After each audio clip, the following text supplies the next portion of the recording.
Hey family, it's Tasha MAMABEAR Prepping. Get your drink, pull up. Welcome to the channel. Welcome back to the channel. Today, I'm just going to knock out an oldie but goodie.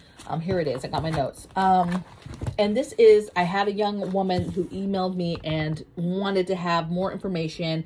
She was asking me about a list. She was asking me like what stuff should she concentrate on right now. She didn't really specify if it was like shortages of stuff she was saying, if it was overall survival. So I'm going to just do a real quickie on must-have preps. Must-have areas, I guess, is more of what you should be thinking about getting, right? Now, when I think about survival, think about preparedness overall, I think about grid down. Yes, there's natural disasters that you can prepare for. Those, you know, for example, people who prepare for hurricanes are ready for a lot of other things because it takes a lot to be prepared, and it's a grid down situation in a lot of cases, right? And so if you prepare for grid down, and you think about that in these areas that I'm going to talk about, then you're going to be prepared for a lot of things, okay? So things to think about, the three that I already talk about all the time: water, food, meds.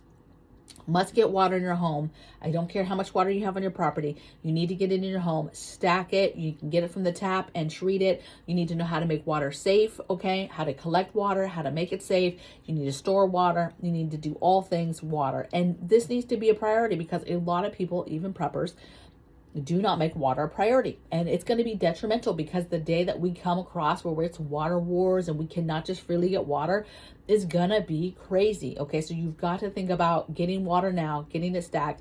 How do you procure water? How are you going to get water in the future? And of course, how are you going to make it safe? Food. Think staples, think basics.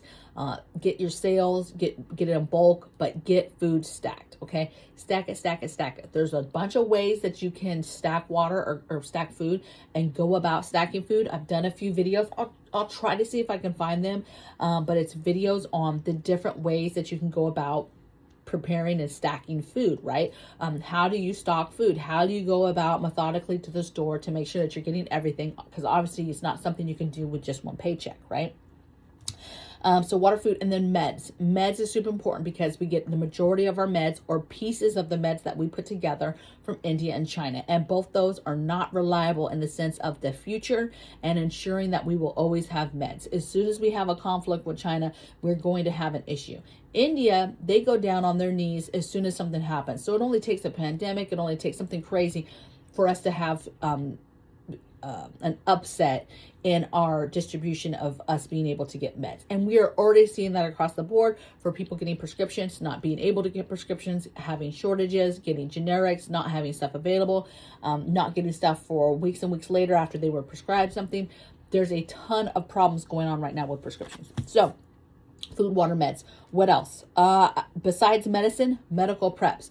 The things that you need to make somebody in your home better in case we get to a point where you cannot go to a hospital, whether that's a pandemic, they're overrun, whether it's chaotic, it's EMP, they're not open for business, whatever the case may be, you have to have the things and have the ability to try to take care of your family members and be able to do that in the best way that you can. And the way you do that is preparing, right? Having a broken arm kit, having a suture kit, having all the bandages, all the band-aids, all the medicines, different things to help ease the pain of something happening to your family member, okay? The next thing I have is pets and livestock.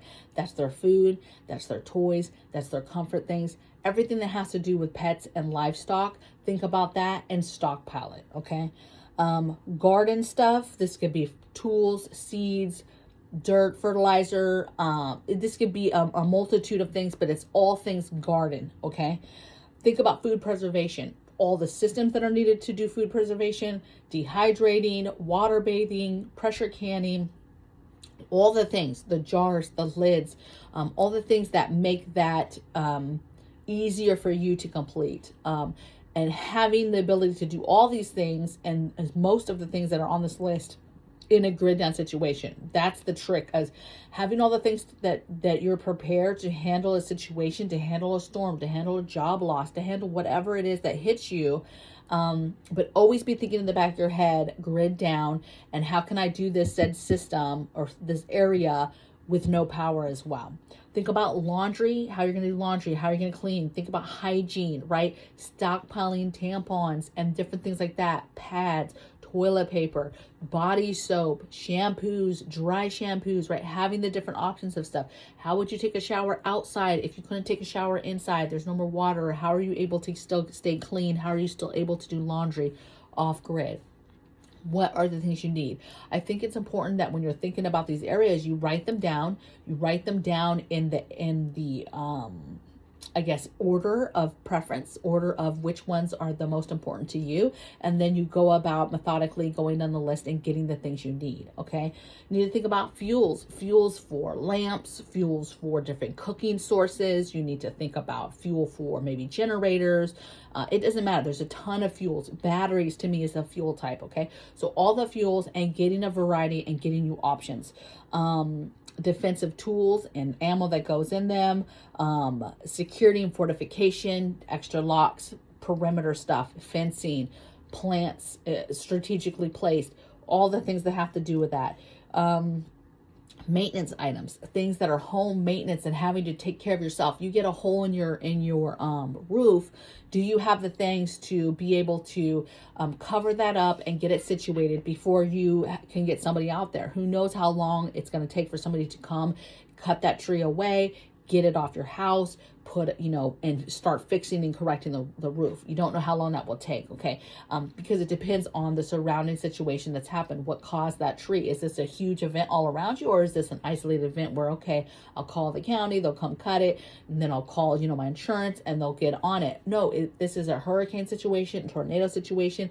This is a huge situation where it's going to be weeks, if not months, and you have to have the ability to be able to handle things. Windows get broken, whatever. You've got to be able to handle this stuff. And so having basic tools, again, off-grid tools, maintenance stuff is light bulbs, is ropes, having tape, having all the things, glues, and tools in your home to take care of whatever it is that might happen, and you having to then fix whatever it is yourself, okay? Or handle something yourself. Tools in general, right? This is garden tools. This is tools to fix things. This is kitchen tools. Again, think grid down. So you need your handheld tools as well as like your plug-in stuff. And think pest control. Somebody just mentioned the other day, how do I ensure that I don't get mice in my little area where my food is in my basement? It doesn't have a pest problem yet, but it's trying to be proactive, right? That's very important, because especially if we get in any kind of situation where people are starving, there's a famine, animals are no different. You're going to see feral cats, feral dogs. You're going to see all the mice and rodents come out. Everybody is going to be trying to find food, okay? And so you might not have a problem now, but it's very important to stockpile your pest controls, your poisons, your traps, whatever it is, whatever you are okay and believe in using, get that stuff now and get it stockpiled. Now, this list, you guys, is not an all-inclusive list. It's just, I was asked a question, and I thought, wow, I've done 1,000 videos on this stuff, right? I have a ton of videos on exactly what I just said. But I think it's important that I realize that there is new people watching this every day. I'm going to try to find some of those other videos and put them in the link when I link this. But I hope this is helpful to kind of get you started on some of the very, very important stuff. There's stuff I didn't mention. What else? Comms. There's comms. You need to do your comms area. You need to get your alternate cooking source. What are the different ways that you'll be able to cook off grid, right? Preparedness stuff, preparedness items, having lighting. Is that lanterns? Is that lanterns with oil? Is that lanterns ran by batteries? Flashlights, different things, glow sticks, your solar lighting outside, like all of the things. There's a ton of, I guess, topics or areas to be concerned about. And it can be overwhelming, but food, water, meds, if you're starting brand new, that's where you start. Food, water, meds. You get those 3 on lock, and then you branch out to these other things. And you branch out in order of what is important to you and your family, okay? And then you go from there. I hope that was helpful. I hope that wasn't just a ramble and she's like, wow, you just rambled off a bunch of stuff and there was no order or rhyme or reason. It's all important. That's the problem, right? And at the end of the day, I can tell you all this stuff, and this is supposed to help you have a better quality of life when something happens, right? Somebody loses a job, there's a storm, a natural disaster, whatever the case may be, EMP hits, end of the world. This is going to help your quality of life and help you ease yourself into the situation instead of dying from a panic attack from the very beginning because you are not ready and you have no idea how you and your family are going to survive. Okay? At the end of the day, it's important that you learn self-sufficiency, right? That you learn to survive. You teach your family members and your children how to survive so that when these things run out and you've adapted to this new world of, let's say, EMP world, that you're not going to just lose it, and that you've built up that grit and you've built up those skills to be able to survive without these things or when these things go away, right? It's much harder to adapt and move into that world with a little bit of help and security than it is just from jump. Hey, EMP world, we lost all this stuff. Hey, go. And you're not prepared at all. And this is how you kind of ease into any kind of situation, whether it's something that's minor or it's something that's major, right? I know that it can be heavy, but I think that this right here and being this type of survival person, those people are going to transition into whatever the situation is much smoother than somebody who's not ready. Only bad things are going to happen if you're not ready. People panic. People do bad stuff. They're not going to be able to handle it, People lose their minds when, a place runs out of their favorite food or they just lose it, right? Like, how dare this place not have this chicken sandwich I want? How dare you don't have the chicken? It's crazy. So I've rambled enough and I will see you guys on the next video. You guys take care and let's get this week going. Bye.